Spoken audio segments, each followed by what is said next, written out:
Hello everyone, নতুন একটি ঘটনা নিয়ে আমি আবারও হাজির হয়ে গেলাম। এটা একটি বাস্তব অভিজ্ঞতা। যিনি লিখেছেন তার নাম খুব সম্ভবত রাফি। তো উনি যেভাবে লিখেছেন আমি ঠিক সেভাবেই পড়ে শোনাচ্ছি। এটি একটি বাস্তব অভিজ্ঞতা শেয়ার করা, যার কোনো উত্তর বা রহস্য আজও আমার কাছে অজানা। আজও সেটা আমাকে ভাবায়। ঘটনাটা আজ থেকে প্রায় 7 বছর আগে। কলেজ শেষ করে ভার্সিটির অ্যাডমিশনের জন্য ঢাকায় কোচিং করি। ঈদের ছুটি পাই, বাসায় যাওয়ার জন্য রওনা দিলাম। ঢাকা থেকে টাঙ্গাইল খুব একটা দূরের রাস্তা না, কিন্তু জ্যামের কারণে অনেকটা সময় লেগে যায়। বিকাল শিফট কোচিং হওয়ায় রওনা হতে রাত আনুমানিক 8টা বেজে যায়। জ্যাম ঠেলতে ঠেলতে এলেঙ্গা আসতে রাত 12:30টার মতো বেজে যায়। এদিকে প্রচুর খিদে পায় আর পকেটে আছে 100 টাকা। একটা হোটেলে গিয়ে 50 টাকার খাবার খেয়ে বাকি 50 টাকা রাখি বাড়ি পর্যন্ত যাওয়ার জন্য। অনেকক্ষণ দাঁড়িয়ে থেকেও কোনো ভ্যান, রিক্সা বা অটো পাচ্ছিলাম না। বলে রাখা ভালো, আমাদের এদিকে ভাড়ায় চালিত অটোগুলো রাত 9টার মধ্যেই চার্জে বসিয়ে দেয়। একা একা ভয়ও লাগছিল, কিন্তু বাড়ি তো যেতেই হবে। তাই কিছু না ভেবে হেঁটেই যাওয়া শুরু করলাম। 10-15 মিনিট হাঁটার পর দেখলাম একটা পায়ে চালানো ভ্যান এগিয়ে আসছে। কাছাকাছি আসার পর বললাম, মামা যাবেন? তো মামা বলল, চলেন যাই। আমি জিজ্ঞেস করলাম যে কত নেবেন? তো মামা বলল, দিয়েন যা খুশি, ওদিকেই যাচ্ছি। তো আমি আমার কাছে 50 টাকা আছে বলে তাকে জানালাম এবং বললাম যে চলেন। ব্যাগটা ভ্যানে রেখে বসলাম। উদ্ভট একটা গন্ধ পাচ্ছিলাম। মামাই সারাদিন ভ্যান চালাইছে, তাই হয়তো তার শরীর থেকে আসতেছে।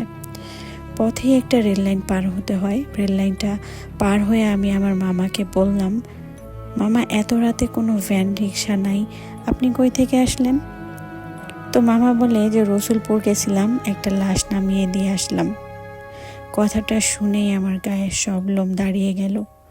মুখ দিয়ে কোনো কথা বের হচ্ছিল না।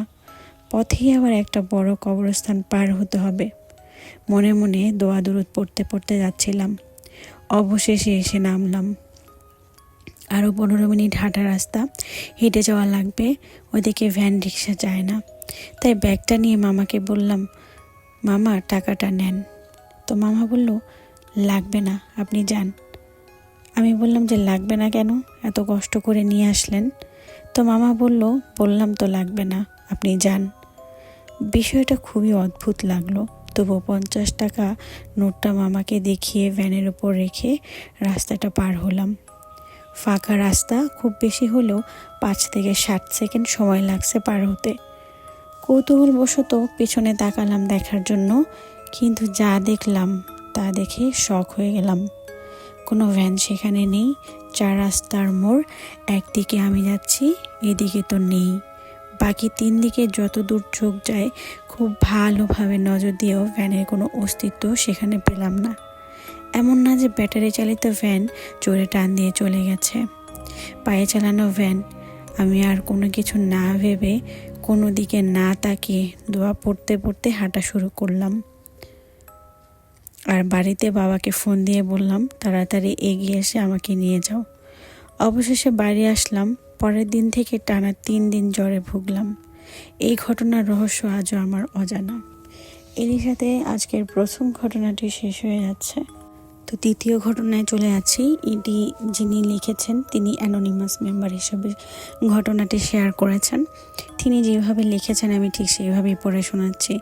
আসসালামু আলাইকুম। আজকে আমি আমার সাথে ঘটে যাওয়া একটা ঘটনা আপনাদের সাথে শেয়ার করতে চাই। আমার বাড়ি জয়পুরহাট জেলার আক্কেলপুর থানাতে।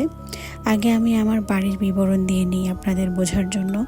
আমাদের নওগাঁ, বগুড়া ও জয়পুরহাট জেলাতে এখনও কিছু মাটির দোতলা বাড়ি রয়েছে। আমাদের বাড়িতে নিচে এবং দোতলা মিলে 4টি রুম রয়েছে।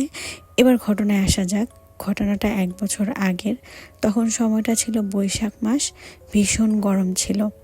এমন একদিন রাতে আমি আর আমার ছোট বোন দোতলাতে একটা রুমে শুয়েছিলাম। জানালা দরজা খোলা ছিল। যেহেতু দোতলাতে থাকতাম তাই সব সময় দরজা খোলা থাকতো। তখন রাত জেগে মুভি দেখার নেশা ছিল আমার। মুভি দেখতে দেখতে ছোট বোন ঘুমিয়ে যায়। আমি মুভি দেখা শেষ করে ঘুমিয়ে যাই। হঠাৎ করে ছোট বোন ঘুম থেকে উঠে কান্না করতে থাকে। আমি তাকে জিজ্ঞেস করলাম কাছে কেন? সে কিছুই বলে না। আমি তাকে জোরাজুরি করি বলার জন্য, কিন্তু সে কিছুই বলে না। কিছু সময় পরে সে বলে যে আম্মুর কাছে রেখে আসতে। আমি ওর অবস্থা দেখে আম্মুর কাছে রাখতে যাই, তখন বোন আম্মুকে জড়িয়ে ধরে কান্না করতে থাকে। তারপরে ও বলতে থাকে যে সে ঘুমানোর পরে একটু পরে সাদা কাফন পরে কেউ একজন রুমে এসে দরজার সামনে দাঁড়িয়ে ওর নাম ধরে ডাকতে থাকে আর বলে 7 দিন পরে আমি তোকে নিতে আসব। এসব বলে ওই কাফনে জড়ানো লোকটি হাসতে থাকে। তারপরে ও আমাকে ডাক দেয়। সব শুনে আমি আম্মু দাদি দুঃস্বপ্ন ভেবে ব্যাপারটা আমলে নেই না। এরপরে ছোট বোন আর ওই রুমে থাকতে চায় না। আমি ওকে অনেক বলি যে এটা একটা শুধুমাত্র স্বপ্ন ছিল, কিন্তু কিছুতেই ওকে বুঝাইতে পারছিলাম না। তারপরে আমরা আর ওই রুমে কিছুদিন ছিলাম না, আর আমার নিচের রুমে থাকতে ভালো লাগতো না। তাই একদিন ছোট বোনকে পটিয়ে রাজি করাই ওই 2 তলার রুমে থাকার জন্য। তো যেই বলা সেই কাজ। আমরা রাতে খেয়ে দুজনে ঘুমাতে চলে যাই ওই রুমে। সেদিন তাড়াতাড়ি ঘুমিয়ে যাই। ঠিক রাত 12:30 নাগাদ আমার ঘুম ভেঙে যায়। বোনের দেখা সেই স্বপ্ন, আমিও সেম স্বপ্ন দেখি। আর আমাকে সেই কাফনে জড়ানো লোকটি বলছিল, আমি বলেছিলাম না 7 দিন পরে আমি আবার আসব, কিন্তু তোরা আমার কথা শুনিসনি, আজকে তোকে নিয়েই যাব। এটা বলে হাসতে থাকে। আমি ভীষণ ভয় পাই। তারপরে আমি আর আমার বোন চলে আসি নিচের রুমে। 2 দিন পরে আমি আবার ওই রুমে থাকতে যাই। তবে একা বোন যেতে রাজি না হওয়াতে আমি একাই রুমে চলে যাই। তখন ঠিক রাত 12টা বাজতে 10 মিনিট বাকি। আমি ফোন রেখে ঘুমাতে যাই। আমার সবেমাত্র চোখটা লেগে এসেছে। আমি বুঝতে পারছিলাম সব কিছু। হঠাৎ আমার দম বন্ধ হয়ে আসে। আমি কিছুতেই নিঃশ্বাস নিতে পারছিলাম না, আর কোনো দোয়া দুরুদও মনে করতে পারছিলাম না।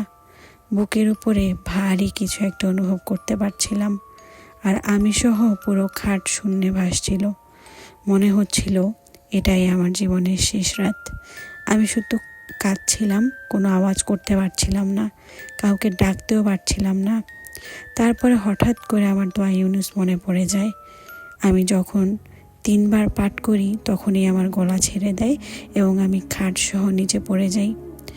আমি দ্রুত নিচের রুমে চলে আসি। তখন ফোনে দেখি 12টা বাজে। তারপর দাদিকে সব খুলে বলি। পরের দিন সকালে মসজিদের হুজুরের কাছে নিয়ে যায় আমাকে, এবং হুজুর সব শুনে বলেন আমাদের ওই রুমে অনেকগুলো জিন থাকেন। যেহেতু ওই রুমে কেউ থাকে না, তাই জিনেরা থাকতো, আর হঠাৎ করে আমরা থাকাতে তাদের অসুবিধা হচ্ছিল, তাই ওই রুমে থাকতে নিষেধ করে দেন। তারপর থেকে আর আমরা ওই রুমে থাকি না। ওই রুমে মাঝে মধ্যে মানুষের হাঁটার আওয়াজ পাওয়া যেত, নুপুরের শব্দ পাওয়া যায়। ওই রুমের পাশে একটা মেহগনি গাছ আছে। মাঝে মধ্যে ওই গাছের ডাল একা একা ভেঙে যেত। ঝড় নেই, বৃষ্টি নেই, তারপরও ডাল ভেঙে বিকট শব্দে টিনের উপর পড়ে যেত। ওই গাছের একটাও ডালও নেই, সব জিনেরা ভেঙে ফেলেছে, যেমনটা হুজুর বলেছিলেন। ওই রুমে এর আগে অনেকে থেকেছে, তারাও অনেক সমস্যার সম্মুখীন হয়েছেন, তবে কখনো কারো ক্ষতি করেনি, শুধু ভয় দেখাতো। এই ছিল আমার ঘটনা বড় হয়ে যাওয়ার জন্য আমি আন্তরিকভাবে দুঃখিত। ভুলভ্রান্তি ক্ষমা দৃষ্টিতে দেখবেন। আসসালামু আলাইকুম। তো এই ছিল আজকের দ্বিতীয় ঘটনাটি। আমাদের গ্রুপের নিয়মিত লেখক আবু হানিফের একটা ঘটনা শেয়ার করছি, যেটা ট্রু ইভেন্ট। সাল 2007, আমার জব এরিয়া সাভার, পুরানো এপিজেড। চাকরির সুবাদে আমাকে সপ্তাহে অন্তত 3 থেকে 4 দিন মতিঝিল হেড অফিসে যেতে হতো। ইপিজেড মেন রাস্তার বাস কাউন্টার। আমি হানিফ বাসে যাতায়াত করতে কমফোর্টেবল ফিল করতাম। প্রতিদিনের মতোই টিকিট কেটে বাসে উঠে কানে হেডফোন লাগিয়ে এফএম শুনছি। হঠাৎ নজর গেল ক্লাসের বাইরে। আসলে এটা কি বলবো, মানুষ নাকি জিন নাকি অন্য কিছু বুঝছি না। মানুষ আকৃতির অবয়ব কিছু একটা নিয়ম করে আমাকে ফলো করত। বলে রাখা ভালো, আমি সবসময় যানবাহনের গ্লাসের পাশে বসতে স্বাচ্ছন্দ্য বোধ করি। গাড়ি জানালা দিয়ে একটু খেয়াল করে দেখলাম সাধারণ মানুষের চেয়ে অনেক আলাদা একটা লুক, বিধ্বস্ত টাইপের আর কি। পাঞ্জাবি কিছু একটা গায়ে, কাঁধে একটা ব্যাগ ঝুলিয়ে রেখেছে, তীক্ষ্ণ দৃষ্টিতে তাকিয়ে আছে আমার দিকে। যখনই ভাবি গিয়ে কিছু একটা জিজ্ঞেস করব, ঠিক তখনই ভ্যানিশ। তারপর সব কিছুই স্বাভাবিক, কাজ শেষ করে মতিঝিল থেকে ইপিজেড ফিরতে রাত হতো মাঝে মধ্যে। কাহিনী শুরু হয় রাতে প্রায় 8 থেকে 9টা বাজে।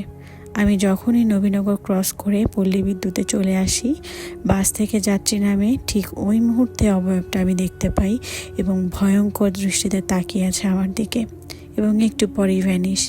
এভাবে চলে গেল বেশ কিছু মাস। নিজেকে নিয়ন্ত্রণ করতে পারছি না, ইচ্ছে হচ্ছে না ট্রাভেল করতে, কিন্তু নিরুপায়, অফিসের কাজ, চাকরি বাঁচাতে হলে করতেই হবে। ঘটনা এখানেই শেষ হলে ভালো হতো। তারপর সাক্ষী হলাম এক অনাকাঙ্ক্ষিত ঘটনার, যার জন্য আমি মোটেও প্রস্তুত ছিলাম না। ট্রাস্ট মি, আমার কিবোর্ডে হাত চলছে না। আমার অফিসে নিয়মিত প্রথম আলোর পেপার রাখা হতো। কি এক প্রয়োজনে পুরনো কিছু পেপার বের করলাম এবং একটা নিউজে চোখ আটকে গেল। সেটা হচ্ছে একটা মানুষের অ্যাক্সিডেন্টাল ডেথ। কিন্তু অদ্ভুত বিষয় হচ্ছে, যে মানুষটা আমাকে ফলো করতো বা আমি তাকে দেখে আসছি এতদিন, নিউজ প্রিন্টে সেই ছবিটাই ছাপানো হয়েছে, এবং ঘটনাটা 1 মাস পূর্বের। এবং যারা পল্লী বিদ্যুৎ এলাকায় স্থানীয় বাসিন্দা, তারা জেনে থাকবেন যে নবীনগর টু পল্লী বিদ্যুৎ রোডে সে সময় অনেক অ্যাক্সিডেন্ট হতো এবং সেই দুর্ঘটনায় লাশ চিহ্নিত করা মুশকিল হয়ে যেত। এরকম অনেক ভয়ঙ্কর রোড অ্যাক্সিডেন্টের সাক্ষী আমি নিজেই, কিন্তু এমন বাজে সিচুয়েশন কখনোই ফেস করি নাই। কিন্তু আমার সাথে এই মৃত ব্যক্তির কী সম্পর্ক? কেনই আমাকে ফলো করতো? আর এই আকস্মিক মৃত্যুর সাথে ইপিজেড পল্লী বিদ্যুৎ এই জায়গারই বা কী সম্পৃক্ততা, যার ব্যাখ্যা আমি আজও খুঁজে পাইনি। পাবলিক ট্রান্সপোর্ট, পাবলিক প্লেসে এমন প্যারানরমাল অনেক কিছুই ঘটে, কিংবা মানুষ অবয়ব আমাদের পাশে বিচরণ করছে, দেখতে হুবহু মানুষের মতোই। আসলে সবাই কি সত্যি মানুষ? আমরা তাদের টাচ করে কখনোই সেটা বোঝার চেষ্টা করি না। তো এই ছিল মোটামুটি আজকের কিছু ভৌতিক ঘটনা। চাইলে আপনারাও লিখে জানাতে পারেন, পরবর্তীতে সেগুলো আমি অডিও আকারে প্রকাশ করব। আজকের মতো তাহলে এখানেই শেষ করছি। ভালো থাকবেন, সুস্থ থাকবেন, নিজেকে ভালো রাখবেন এবং নিজেকে ভালোবাসবেন, পরিবারকে ভালোবাসবেন, এবং খুব বেশি বেশি করে পানি পান করুন এবং সাবধানে থাকবেন। তাহলে আজকের মতো এখানেই বিদায় নিচ্ছি। আল্লাহ হাফেজ।